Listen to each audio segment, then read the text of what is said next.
আসসালামু আলাইকুম প্রিয় ফুটবল ফ্যান্স।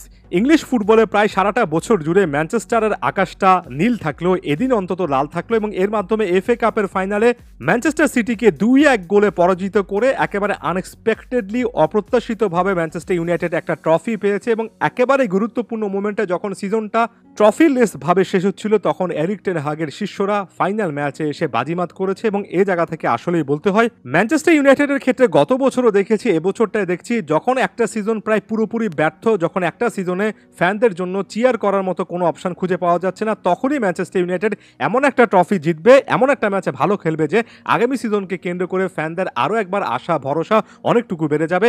এবার যেভাবে ম্যানচেস্টার সিটিকে তারা বিট করেছে 2-1 ব্যবধানে, এর আগের বছর এই এফএ কাপের ফাইনালে ম্যানচেস্টার সিটির কাছে তারা একই ব্যবধান অর্থাৎ 2-1 ব্যবধানে হেরেছিল, সেটার একটা বদলাও হয়ে গিয়েছে।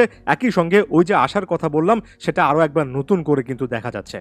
আলাদা করে ইন্ডিভিজুয়াল পারফর্মারদেরকে নিয়ে কথা বলতে হয়, যেমন প্রথম যে গোলটা করেছেন আলেহান্দ্রো গার্নাচো, বড় ম্যাচে আরও একবার তার নার্ভটা দেখিয়েছেন। অনেক ডিপ থেকে ডিয়েগো দালোট একটা অসাধারণ পাস ক্রিয়েট করার চেষ্টা করছিলেন, যেটা একেবারে অসাধারণ হয়েছে সে জিনিসটা বলবো না, বরঞ্চ গ্যাভার্ডিওল এবং সিটিজেন গোলকিপার ওর থেকে নিজেদের মধ্যে একটা ভুল বুঝাবুঝি করে ফেলেছিলেন, যেটার সুযোগ নিয়েছিলেন আলেহান্দ্রো গার্নাচো।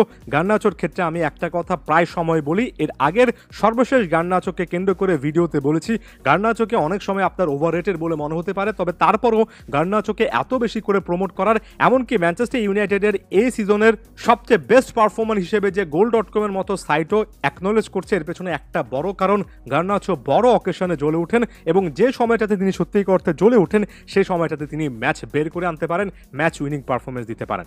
তবে এখানে এসে একটা কথা না বললেই নয়, পুরো সিজন জুড়ে দেখেছি, এফএ কাপের ফাইনালও দেখলাম ম্যানচেস্টার সিটি প্লেয়াররা হাই ডিফেন্স লাইন তৈরি করে অনেকটুকু উপরে উঠে এসে খেলছেন এবং একটা বল যখন এভাবে এরিয়ালে বা বাতাসে আসছে তখন কিন্তু ডিফেন্স লাইন ভেঙে পড়ছে। পুরো সিজন জুড়ে এমন টাইপের মিস্টেক আমরা বারবার দেখেছি, যেটা এফএ কাপের ফাইনালও দেখলাম। ওই গোলটার পরে একের পর এক আক্রমণ কিন্তু ম্যানচেস্টার ইউনাইটেড করেছে লং পাসের মাধ্যমে, এমনকি প্রথম গোলের পর বারবার একই টাইপের অ্যাটেম্প্ট দেখা গিয়েছে। মাইনো যে গোলটা করেছেন অসাধারণ পারফরমেন্স করেছেন পুরো ম্যাচ জুড়ে, সেই গোলটার ক্ষেত্রে ডিপ থেকে একটা পাস এসেছে, আলেহান্দ্রো গার্নাচো হেভিলি লিঙ্ক ছিলেন এবং ব্রুনো ফার্নান্দেস একেবারে পারফেক্ট মোমেন্টে একটা দুর্দান্ত পাস দিয়েছেন। সেখানে ম্যান সিটির ডিফেন্স লাইনটা অনেকটাই সুইচ অফ ছিল, মাইনো সেই জায়গা থেকে ভুলটা করেনি এবং ম্যানচেস্টার ইউনাইটেড ওই জায়গা থেকে যে আত্মবিশ্বাস পেয়েছে পুরো ম্যাচে সেই জিনিসটা কিন্তু ডিফেন্ড করার চেষ্টা করেছে। ম্যান সিটি তাদের জায়গা থেকে চেষ্টা করেছে, এর্লিং হল্যান্ড একটা শট নিয়েছিলেন সেকেন্ড হাফে, যেটা বারে লেগে প্রতিহত হয়েছে। কাইল ওয়াকারের নেওয়া জোরালো একটা শট অসাধারণ দক্ষতায় ম্যানচেস্টার ইউনাইটেডের গোলকিপার ওনানা ঠেকিয়েছেন। আলভারেজ একটা গুরুত্বপূর্ণ সময়ে চান্স মিস করেছেন, তবে ডোকু 87তম মিনিটের সময় তার মুভমেন্টের মাধ্যমে একটা গোল কিন্তু এনে দিয়েছিলেন, যেখানে ম্যানচেস্টার ইউনাইটেডের গোলকিপারের একটা ভুল ছিল এবং মনে হচ্ছিল যে শেষের দিকে এসে ম্যানচেস্টার সিটি ইউনাইটেডের উপর ভীষণ রকমের একটা চাপ তৈরি করে ম্যাচটা বের করে আনতে পারে কিংবা অতিরিক্ত সময় নিয়ে যেতে পারে।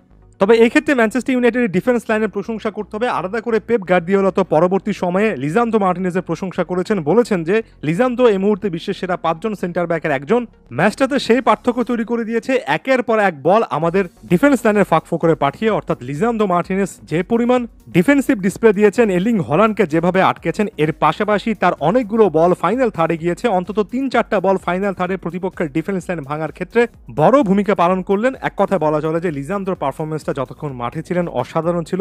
ইনজুরি সংক্রান্ত নানা ইস্যু ছিল, আছে, কনসার্নটা অবশ্যই এখনো আছে। ইনজুরি থেকে লিজান্দ্রো যদি মুক্ত হতে পারেন তাহলে তার পারফরমেন্স তার পক্ষে কিন্তু কথা বলে।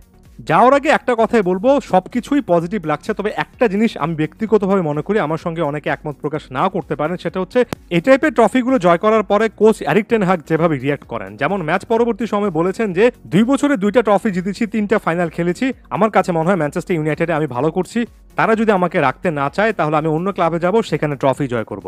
এই যে এবার এফএ কাপ এবং গত সিজনে ইএফএল কাপে ট্রফি জয় করে তিনি যেভাবে উচ্ছ্বাস করছেন ম্যানচেস্টার ইউনাইটেডে, এই মুহূর্তে কোচের যে জিনিসটা দরকার একই টাইপের পারফরমেন্স ইপিএল কিংবা ইউরোপিয়ান কম্পিটিশনগুলোতে দেখানো, সেখানে দেখাতে পারলে আসলে এতটা উচ্ছ্বসিত ভাবে নিজেকে সফল ব্যাখ্যা করা যায়। টেন হাগের এই আত্মতুষ্টিটা কমাতে হবে, এই জিনিসটা ইপিএল কিংবা ইউরোপিয়ান কম্পিটিশনে করতে পারলে তখনই এত বেশি আত্মবিশ্বাস দেখানোটা জাস্টিফাইড হয়। ধন্যবাদ সবাইকে।